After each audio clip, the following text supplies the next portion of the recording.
Hello friends, सी set के top 100 concept series में से हम नंबर सिस्टम टॉपिक की बात कर रहे थे और आज के क्लास का डिस्कशन टॉपिक है डिविजिबिलिटी रूल्स। डिविजिबिलिटी रूल्स को हम हिंदी में भाजकता के नियम भी बोलते हैं। तो आज के वीडियो में हम भाजकता के जितने भी रूल्स हो सकते हैं सारे रूल्स की बात करेंगे, डिविजिबिलिटी रूल्स के बारे में पढ़ेंगे। तो सबसे पहले तो मैं क्लास का आउटलाइन बता देता हूँ कि क्लास में हम करने क्या वाले हैं। तो हम जितने भी संख्याएं हैं उनके रूल्स के बारे में बात करेंगे, जो अपनी बेसिक मिनिमम है कि इतना तो अपने को डिविजिबिलिटी रूल्स के लिए पता होना चाहिए। तो 2 के रूल के बारे में बात करेंगे, 4 के रूल के बारे में बात करेंगे, 8 के रूल के बारे में बात करेंगे, 16 का रूल भी देख लेंगे। उसके बाद में 3 और 9 के रूल के बारे में पढ़ेंगे, 11 के रूल के बारे में पढ़ेंगे और उसके बाद में हम कंपोजिट नंबर्स जो होते हैं उनके डिविजिबिलिटी रूल्स के बारे में पढ़ेंगे। तो कंपोजिट नंबर जैसे एक 6 हो गया, एक 12 हो गया, एक 18 हो गया।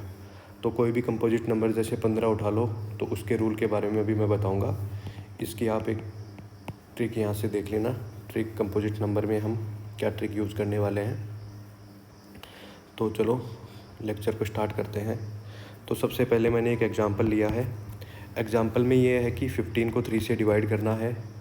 तो सभी को पता है कि 15 को 3 से डिवाइड करने के बाद में पूरा डिवाइड हो गया और रिमाइंडर अपने पास में 0 आता है। फिर सेम मैंने एक और एग्जांपल लिया है, 25 को 3 से डिवाइड करवाया है। तो 8 बार तो पूरा डिवाइड हो गया, एक इसका रिमाइंडर आ गया। तो ये जो 2 एग्जांपल मैंने लिए ये बहुत ही ईजी एग्जांपल थे, छोटे थे, तो आसानी से इसका मैंने रिमाइंडर बता दिया कि ऊपर वाले में 0 आएगा, नीचे वाले में 1 आएगा। लेकिन जैसे जैसे हम बड़े नंबर्स की तरफ जाते हैं तो वो कैलकुलेशन थोड़ी कॉम्प्लेक्स हो जाती है और टाइम टेकिंग हो जाती है। तो उसके लिए हम रूल्स को यूज़ करते हैं, डिविजिबिलिटी रूल्स अपने काम में आते हैं। तो जैसे एक एग्जांपल है, 479 को 3 से डिवाइड करने के बाद में रिमाइंडर कितना आएगा। और एक एग्जांपल उससे बड़ा है कि 878790 को 3 से डिवाइड करने के बाद में रिमाइंडर कितना आएगा। अब ऐसा तो है नहीं कि 3 का हम भाग देने बैठेंगे इतनी बड़ी संख्या में, ठीक है, ये तो बहुत ज़्यादा लंबा प्रोसेस हो जाएगा। तो इसका रिमाइंडर निकालने के लिए हम क्या करेंगे, डिविजिबिलिटी रूल्स की मतलब हेल्प से इनके रिमाइंडर निकाल देंगे। तो सबसे पहले तो मैं रूल्स बताऊंगा आपको। तो रूल ऑफ 2 क्या होता है।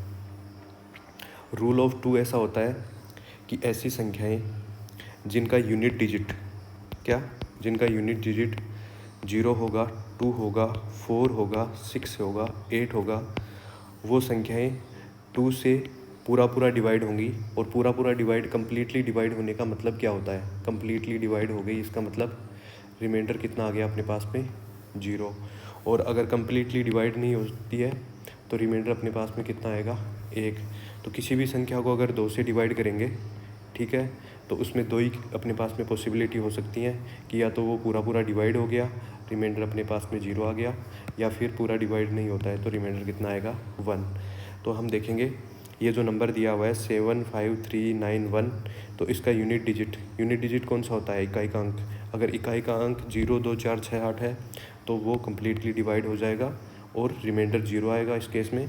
और अगर नहीं है 0 2 4 6 8 में तो उसका रिमाइंडर कितना आएगा, 1। उसके बाद में रूल ऑफ 4 की बात करते हैं, 4 के नियम की बात करते हैं। अगर किसी भी संख्या को हम 4 से डिवाइड करते हैं, ठीक है, तो उसमें क्या रूल लगाएंगे।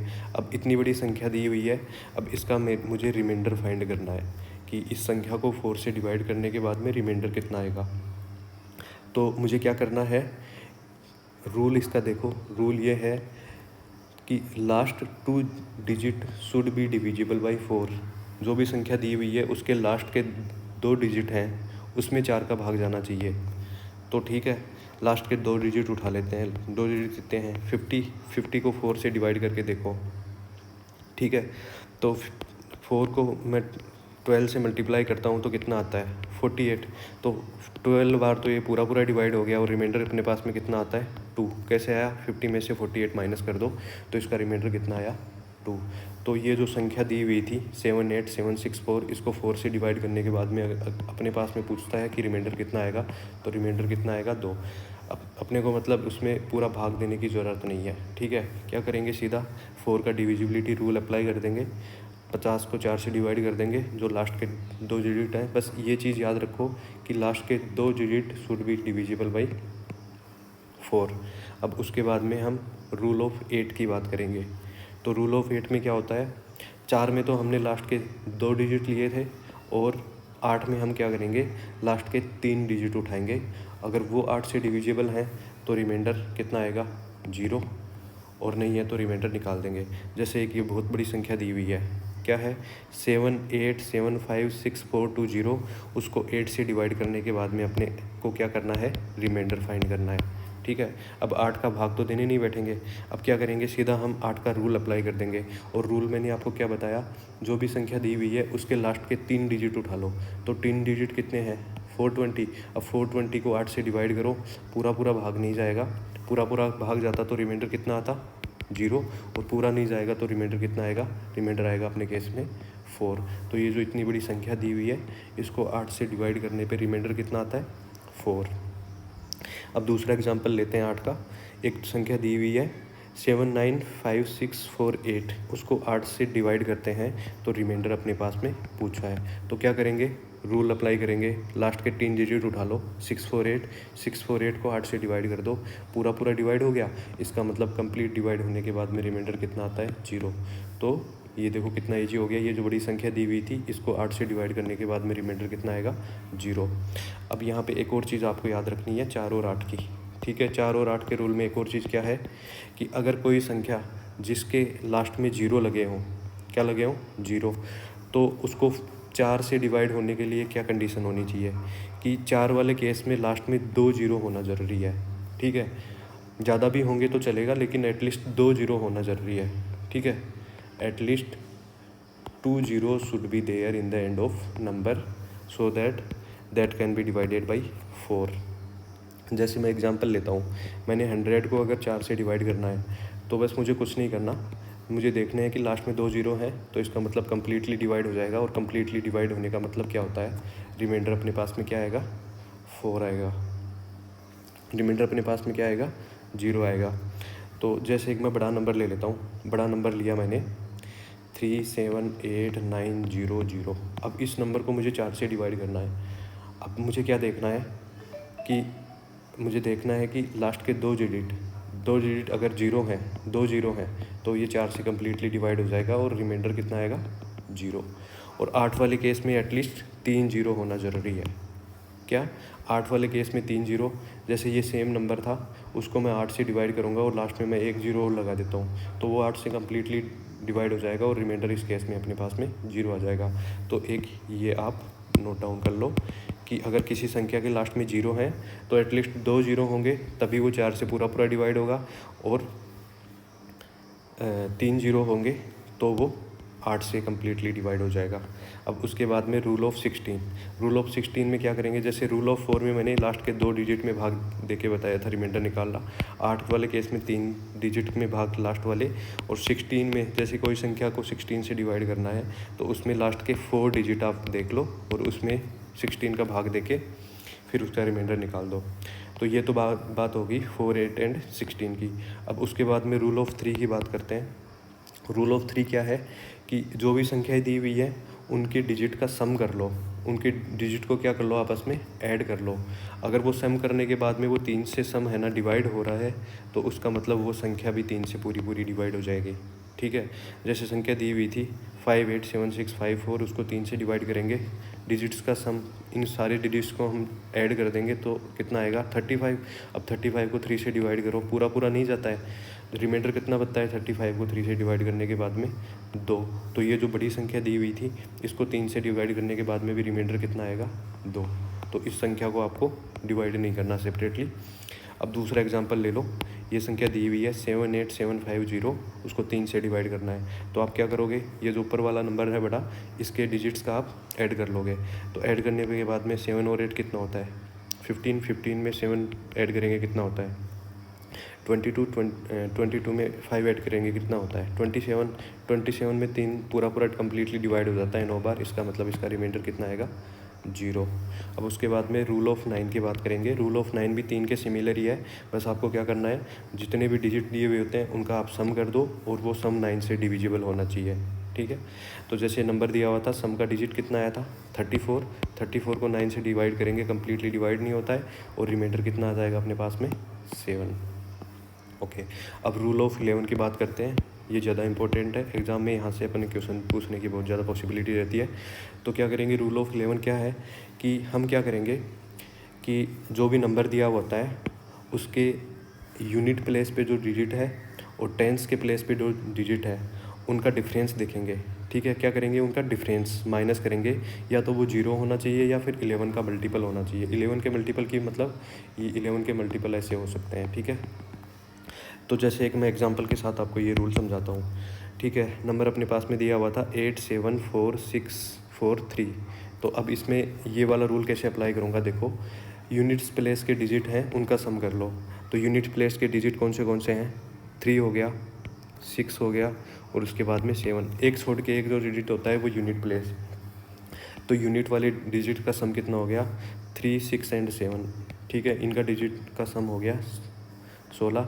और दहाई के अंक वाले डिजिट कौन से बच गए, 4 बच गया, 4 बच गया और 8 बच गया। ये 3 डिजिट 4, 4 और 8 ये टेंस वाले हैं। तो इनका सम कितना हो गया 16। अब मैंने क्या बताया था, ये दोनों सम कर लिए, उनका डिफरेंस या तो 0 होना चाहिए या फिर 11 के मल्टीपल होने चाहिए।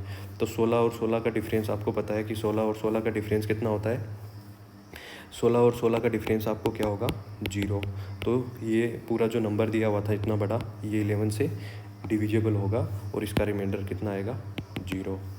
ओके, चलो आगे एक और एग्जांपल ले लेते हैं। एग्जांपल है कि 98725 को 11 से डिवाइड करते हैं तो रिमाइंडर कितना आएगा। ठीक है, काम अपने पास में वही करना है, यूनिट्स का सम करना है, टेंस का सम करना है, और उसको देखना है कि या तो 0 हो या फिर 11 का मल्टीपल हो। तो क्या किया, अब मैं देखो यूनिट का सम करता हूँ, 5, 7 एंड 9 इनको तो सम कर लेंगे। ठीक है, उसके बाद में 8 और 2 इसका सम कर लेंगे।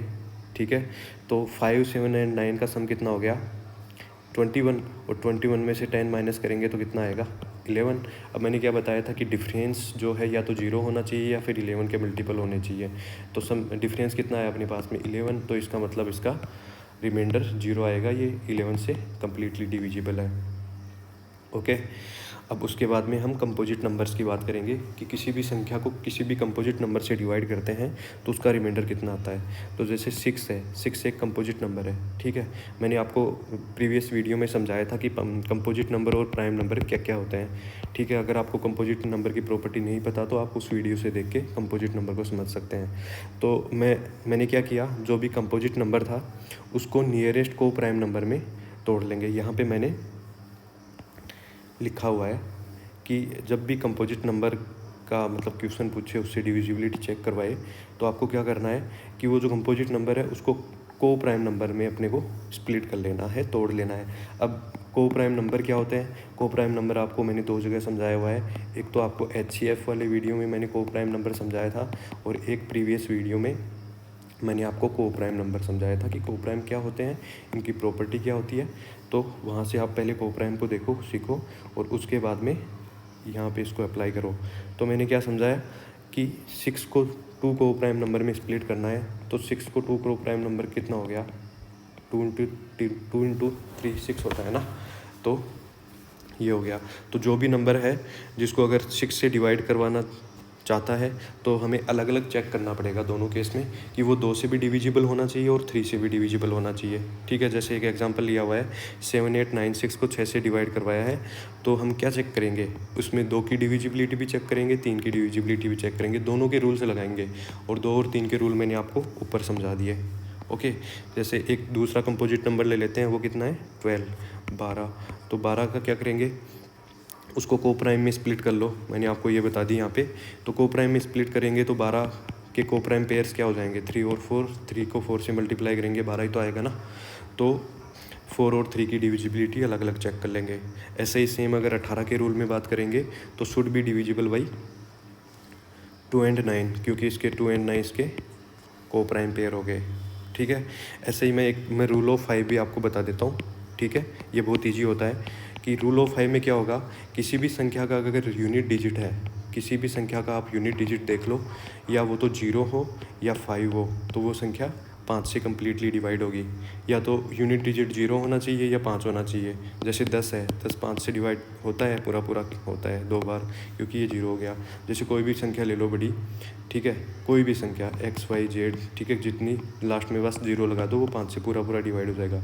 या 0 के बाद में एक 5 लगा दो तो भी 5 से पूरा डिवाइड हो जाएगा। ओके, तो ये हो गया। जैसे एक और कंपोजिट नंबर मैं ले लेता हूँ 15, तो 15 को मैं 2 को प्राइम पेयर में डिवाइड कर लूँगा, 3 और 5। ठीक है, 3 और 5 को प्राइम हो गए ना। तो 15 से अगर किसी भी संख्या को डिवाइड करवाएगा और रिमाइंडर पूछेगा, तो हम अलग अलग 3 की डिविजिबिलिटी रूल अप्लाई करेंगे और 5 की अप्लाई करेंगे, और उसके बाद में हम रिमाइंडर निकाल के रख देंगे। अब चलो हम क्वेश्चन की बात कर लेते हैं। Question number 1। ठीक है, रूल्स हमने ऊपर सारे सीख लिए, अब उस रूल्स को हम अप्लाई करेंगे, देखना।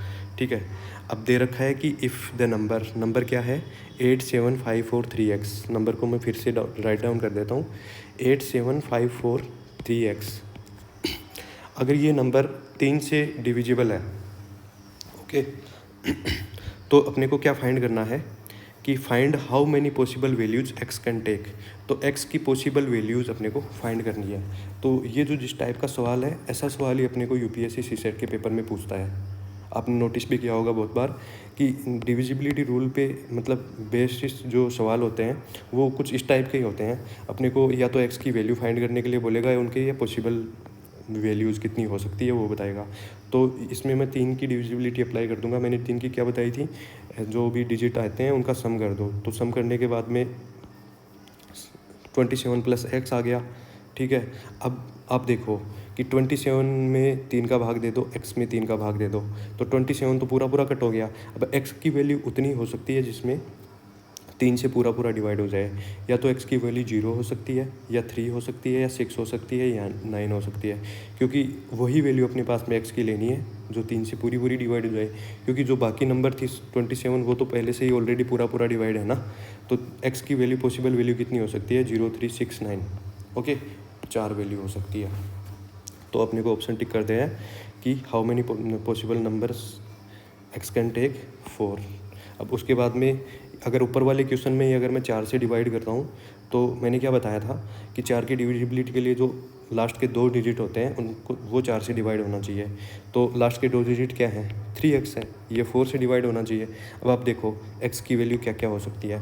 अगर x की जगह मैं 2 पुट करूँ तो ये कितना हो जाता है, 32, और 32 4 से डिवाइड होता है, यस। उसके बाद में मैं x की जगह अगर 6 पुट कर देता हूँ तो कितनी हो जाती है नंबर, 36 4 से डिवाइड होता है, यस। उसके बाद में 10 हो नहीं सकता क्योंकि x की वैल्यू सिंगल डिजिट ही हो सकती है। ठीक है, तो x की वैल्यू क्या हो सकती है, 2 और 6 4 से डिवाइड करने के लिए, और 3 से डिवाइड करने के लिए कितनी हो सकती है, 0 3 6 9 4 पेयर हो सकते हैं। ओके, चलो क्वेश्चन नंबर 2 की बात कर लेते हैं। एक नंबर दिया हुआ है 7 8 7 6 5x4, उसको अपन को 12 से डिवाइड करवाना है और x की वैल्यूज़ फाइंड करनी है। अब मैंने क्या बताया था, 12 एक कंपोजिट नंबर है, कंपोजिट नंबर है तो उसको को प्राइम में डिवाइड कर लो, 3 और 4। तो ये जो नंबर है डिफरेंटली 3 और 4 दोनों से डिवाइड होना चाहिए। अब 3 से डिवाइड होने के लिए पहले मैं 4 का रूल चेक करता हूँ। 4 में मैंने आपको क्या बताया था, लास्ट के 2 डिजिट 4 से डिवाइड होने चाहिए, और 2 डिजिट अपने पास में क्या है, x4। अब x की मतलब पॉसिबल वैल्यूज़ आप पुट करके देखो। x बराबर मैं 0 पुट करता हूँ तो डिवाइड हो जाता है, ओके। x बराबर 2 पुट करता हूँ तो कितना बनता है, 24 डिवाइड हो गया, ओके। x बराबर 4 मैं पुट करता हूँ, ठीक है। उसके बाद में डिवाइड करके देखो, पूरा डिवाइड हो गया, ओके। 6 पुट करके देखो तो भी अपने पास में डिवाइड हो जाएगा, और 8 पुट करने पे भी डिवाइड हो जाएगा। तो 4 वाले केस में x की पॉसिबल वैल्यू जितनी हो सकती हैं, ठीक है। अब 3 वाले में चेक करता है। 3 वाले रूल में मैंने आपको क्या समझाया था कि जो सम ऑफ डिजिट है वो 3 से डिवाइड होना चाहिए। तो इनका सबका डिजिट का सम कर लो। सम करने के बाद में अपने पास कितना आता है, 36 + x/3। अब x की वैल्यू कितनी है अपने पास में पुट कर सकते हैं 3 से डिवाइड होने के लिए, 2। तो 2 पुट करेंगे तो सम कितना हो जाएगा, 39, और वो 3 से डिवाइड हो गया। 5 पुट करने के बाद में सम कितना हो जाता है, ठीक है, 42 और वो भी 3 से डिवाइड हो गया। और 8 पुट करने के बाद में सम कितना हो गया 45 और वो भी 3 से डिवाइड हो गया।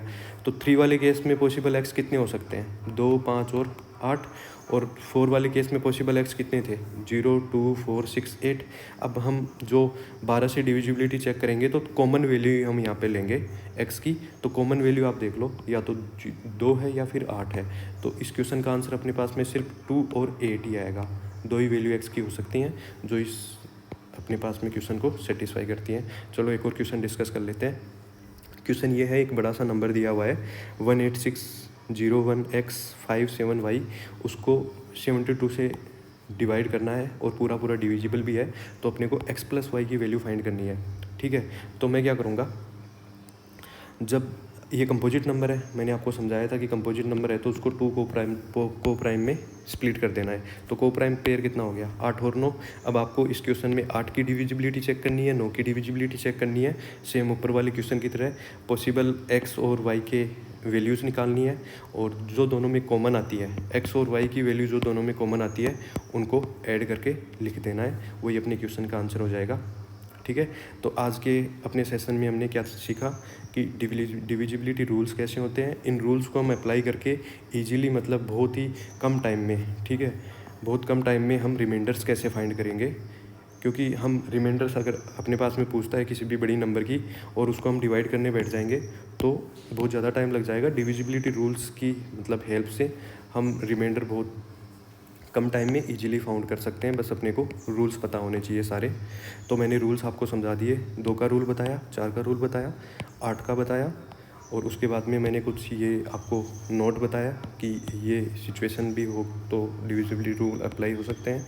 16 का बताया, 3 का बताया, उसके बाद में 9 का, 11 का, और कुछ कंपोजिट नंबर के रूल्स बताए, और उसके बाद में हमने कुछ क्वेश्चन सोल्व किए। ठीक है, question number 1, 2 and question number 3। ठीक है, तो आज के वीडियो में हम इतना ही करेंगे। नेक्स्ट वीडियो में कुछ और इंटरेस्टिंग कंसेप्ट लेकर आएंगे। Thank you.